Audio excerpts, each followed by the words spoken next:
안녕하세요. 이번 감정 코칭 온라인 강의 시리즈를 맡게 된 조혁 최성혜입니다. 코로나19로 인해서 밖에서는 사회적 거리 두기를 하면서도 오히려 가정에서는 정반대로 거리를 대폭 좁혀야 하는 상황이 벌어지고 있죠. 코로나19 걱정으로 우리 모두의 감정이 매우 예민해질 수밖에 없는 상황에서 짜증이 쉽게 나게 되겠죠. 그런데 사실 우리한테는 선택의 여지가 있습니다. 코로나19로 인해서 서로 관계가 나빠질 수도 있고, 반대로 이 기회를 우리가 관계를 돈독히 하는 대로 잘 쓸 수도 있습니다. 여기에 좋은 선택을 하기 위해서 필요한 기술이 바로 아이를 사랑하는 기술인 감정 코칭입니다. 함께 배워보실까요? 감정 코칭 온라인 연수 4회기를 시작을 하겠습니다. 주제는 아이가 말을 걸 때 우리가 어떻게 대해줘야 될까요? 라는 질문인데요. 답은 미러링 해주세요 라는 개념이에요. 일반적으로 아이가 어른한테 하루에 26번 엄마라고 부른다고 합니다. 엄마한테 뭔가 말을 건다는 뜻이죠. 물론 중고등학생들은 훨씬 덜 엄마 부를 거고요. 아주 어른 아이들은 하루에 26번이 아니라 아마 100번 정도 엄마 하고 부를 거예요. 부를 때마다 엄마한테 뭔가 말을 하려고 시도한다는 뜻이죠. 그러나 이제 코로나19로 인해서 아이가 엄마한테 말을 더 많이 걸 수도 있고 같이 보내는 시간이 더 많으니까는요. 그리고 주로 말을 걸 때는 기쁜 이야기보다도 아마 불평할 때가 더 많을 거고요. 하루 종일 집에 있으면 지루하고 지겹잖아요. 그래서 푸념하기도 하고, 또는 언제 이 코로나19가 끝날지 모르니까는 굉장히 걱정스러운 궁금증도 많을 거고요. 그래서 이럴 때 어떻게 할까에 대해서는 답은 간단해요. 경청하고, 또 경청하는 최고의 방법이 미러링이라는 기술이라는 것을 소개해 드리겠습니다. 감정 코칭의 굉장히 핵심적인 이야기예요. 근데 보통 사람들한테 경청은 뭐예요 하면은 그냥 듣기라고 하지는 않아요. 귀담아 듣기, 온 마음으로 다 듣기. 하여튼 뭔가 듣기가 아니라 듣기 플러스 뭔가가 있다는 뜻이에요. 추가적인 내용이 있다는 뜻이에요. 그 추가적인 내용이 과연 뭐에 해당될까요? 만약에 지금 여러분들께서 제가 하는 말에 고개를 좀 끄덕끄덕거리고 있다면 여러분들은 저한테 지금 경청하고 있는 중일 겁니다. 그게 무슨 말이냐면, 여러분들이 우리가 대화를 나눌 때, 우리 서로 대화를 나눌 때 한 사람이 말을 할 때 상대방이 나한테 시선을 봐주고 또 고개도 끄덕거려주고 하면은 그냥 수동적으로 내용을 듣는 것이 아니라 지금 내가 잘 듣고 있다라는 것을 말하는 사람한테 알려주고 있지 않습니까? 소통이라는 것은 쌍방향이어야 돼요. 일방적인 것이 아니라.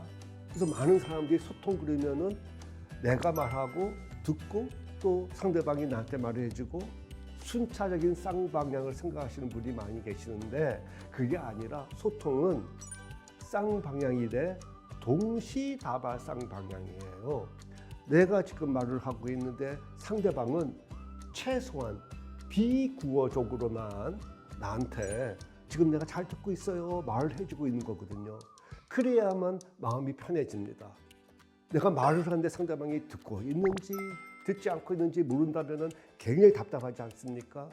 예를 들어서 지금 누군가 나한테 말을 하는데 내가 스마트폰을 보면서 다 듣긴 들었는데 나는 시선이 딴 데 가 있고 전혀 상대방이 내가 무엇을 하고 있는지 알 수가 없다면 듣지 않고 있다고 오해까지 할 수 있겠죠.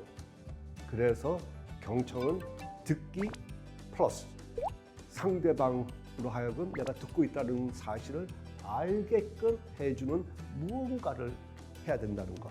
시선을 본다든지 또는 고개를 끄덕거리든지 또는 그렇군요. 소위 추임새를 넣는다든지 그런 것들이 필요해요. 또 하나 더 필요합니다. 고개를 끄덕끄덕 거리는 기술만 갖고도 또 안 돼요. 자, 제가 예를 하나 들어보겠습니다. 남이 이야기할 때 고개를 끄덕거리긴 하는데 전혀 경청하는 모습이 아니지 않습니까? 그러니까는 기술만 갖고는 안 돼요. 우리가 이제 이 기술을 부릴 때는 저는 그것을 원숭이 미러링이라고 합니다. 원숭이 같이 남 따라한다는 뜻이에요. 기술은 갖고 있지만은 뭔가 빠져 있습니다. 그래서 경청은 듣기 플러스 알게끔 함 플러스 또 하나 요소가 들어가 줘야 하는데 이 요소가 바로 조율하기입니다. 정서적으로 조율하고 인지적으로도 조율하고. 예를 들면은 예전에 제가 어릴 때 어머니께서 학교 잘 다녀와 했었을 때 제가 네 하고 학교 그냥 가면은 굉장히 불편하셨어요. 어떻게 제가 배웠냐면 어머니께서 학교 잘 다녀와 하면은 네 학교 잘 다녀오겠습니다. 어머니께서 하신 말씀을 제가 반복해서 소위 거울식 반영이라는 말 써요. 미러링을 해줄 때 어머니께서는 제가 내 말을 끝까지 잘 들었구나 하고 마음을 편해하셨던 것이었습니다.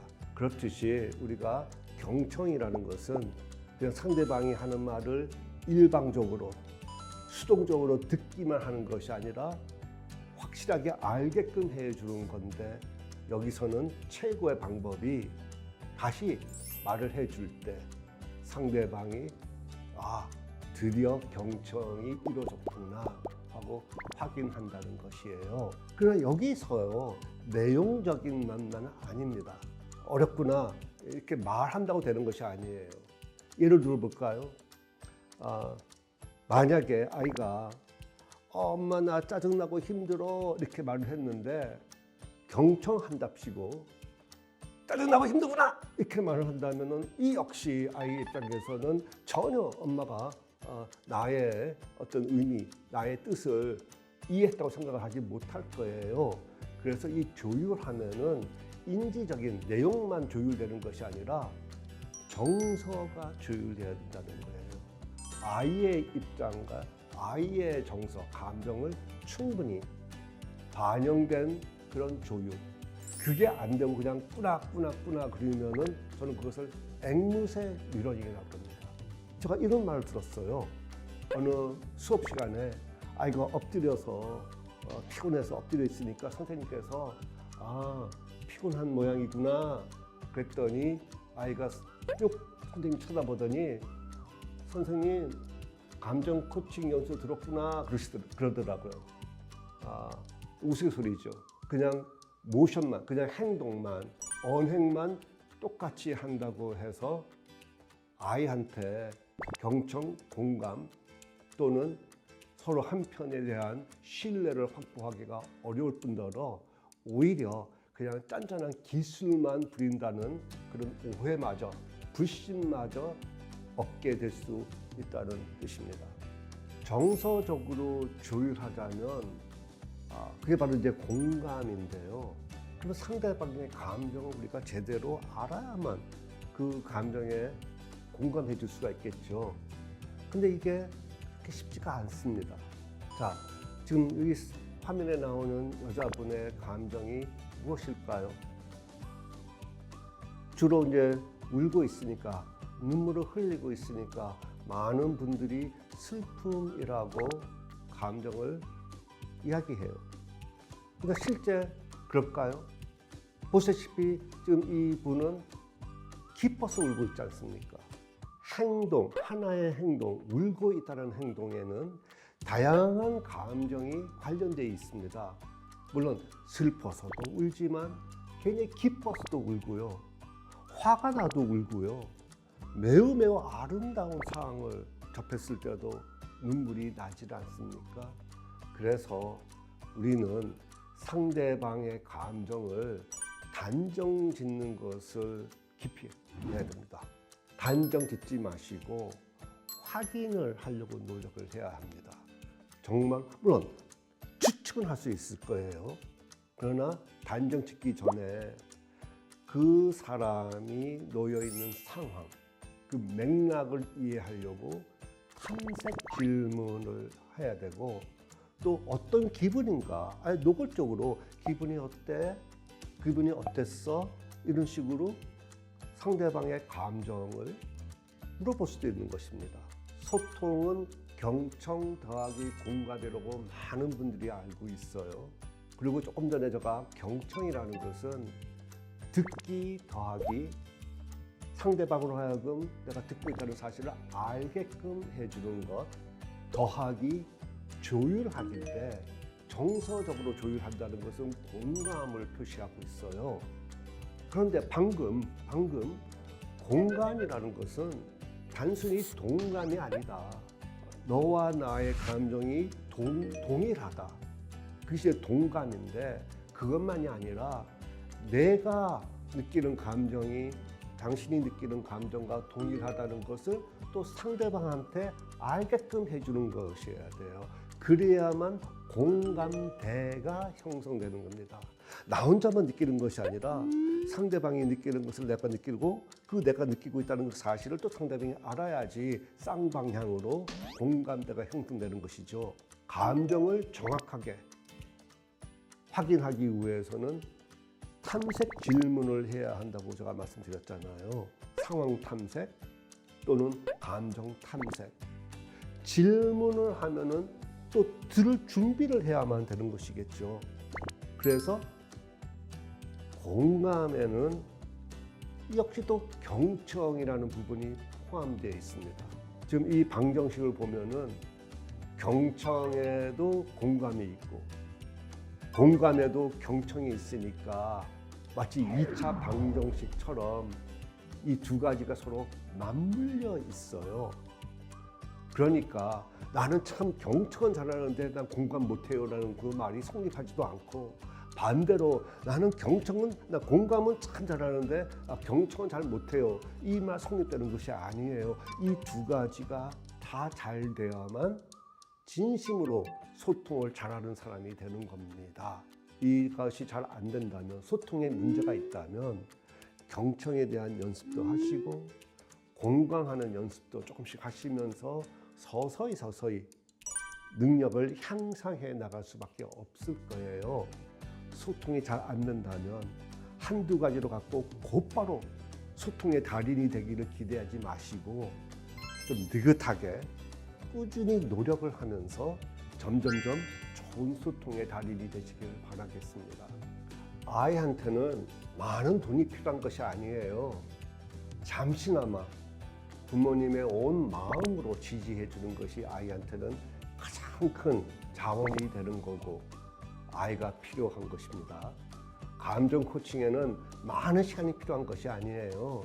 잠시나마 부모님의 온 정신을 집중해서 아이랑 대화를 나누면 충분합니다. 특히 맞벌이 부모님 같은 경우에는 아이랑 많은 시간을 보내지 못할 것에 대해서 많이 마음 아파하세요. 그럴 이유 전혀 없습니다. 오히려 부모님께서 아이랑 행동 코칭 방식으로 많은 시간을 보낸다면 아이한테는 그것이 더 견디기 어려운 괴로움일 수가 있습니다.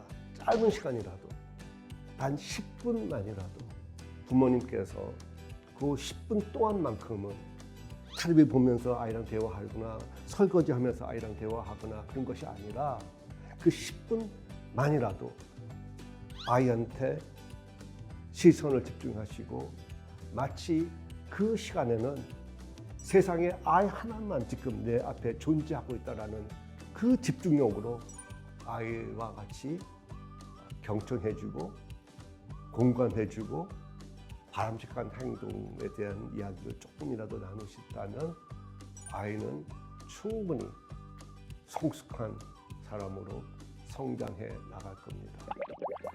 그렇게 하기 위해서는 일단 부모님의 마음이 편안해져야 하기 때문에 이 다음 시간에는 어떻게 하면은 부모님께서 감정 코칭을 잘 할 수 있는 아이한테 온 마음과 정신을 집중할 수 있는 그런 상태를 만들 것인가, 또 그 상태를 10분, 20분 동안 유지해 나갈 수 있을 것인가, 여기에 대한 좋은 팁을 안내해 드리도록 하겠습니다.